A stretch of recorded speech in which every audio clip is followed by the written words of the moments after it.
Life and death. A terminally ill infant in Bonners Ferry needs specific medical supplies to survive, but his mother claims the mail carrier won't deliver them. The family lives in the 3-mile area in Bonners Ferry.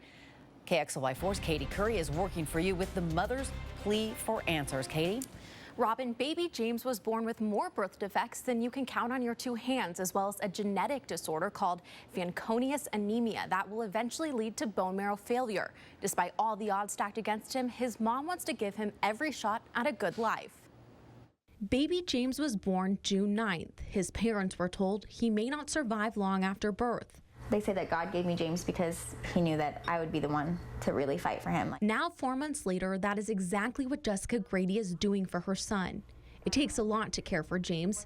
Over a dozen specialists, a home nurse 40 hours a week, and on top of that, a lot of medical supplies, all crucial to keeping him alive.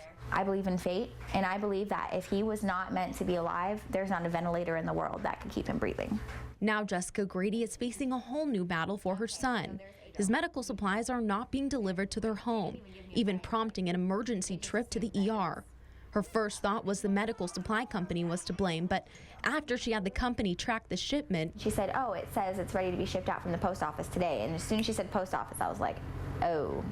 Since moving to Bonners Ferry in May of 2013, Jessica GRADY has had issues receiving her mail. Her landlord, who is also her next-door neighbor, says the issue started because their mailman was afraid of his border collie. The same border collie licking Jessica's 2-year-old's face in this video.